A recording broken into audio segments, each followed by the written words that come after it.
Ethiopia's Prime Minister Meles Zenawi has died. The 57-year-old had been seriously ill for months. Zenawi was one of Africa's longest-serving leaders. He'd been in power since 1991. Well, John, at the moment, the news broke this morning on the state broadcasting news agency ETV, Ethiopia Television, at 7 a.m. They confirmed that the 57-year-old Prime Minister, who hasn't been seen in public for over 2 months now, is dead, ending months of speculation. The information we have at the moment is that he possibly, I think he died of an infection that took place around the 19th of August, and he died of that, we were told, last night at around 11:40 p.m.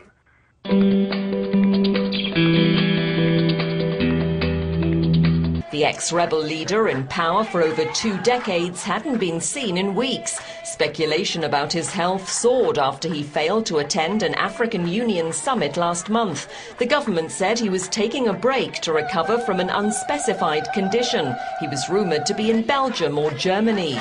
Meles Zenawi won praise in the West for helping spur economic growth and for his army support against al-Qaeda-linked militants in neighbouring Somalia. But he's also been accused of crushing dissent and using national security concerns as an excuse to silence opposition figures. The rebels began pushing in through the suburbs at 1991, and Meles Zenawi's rebels from the northern region of Tigray and their allies sweep into Addis Ababa. It's the end for the Marxist military dictatorship of Colonel Mengistu Haile Mariam, propped up by the Eastern Bloc and one of the many proxy theatres of the Cold War. Will it ensure law and order?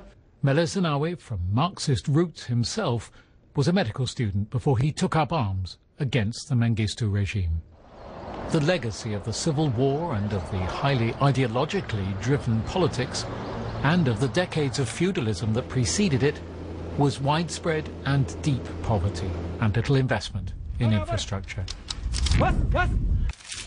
There have been clear limits to the tolerance of political dissent. When the result of elections was disputed in 2005, nearly 200 people died in the government's crackdown on opposition demonstrations.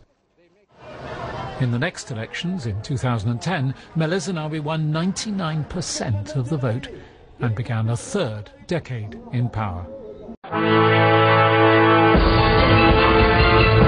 Zenawi will be remembered for boosting the country's economy with structural policies and public sector management.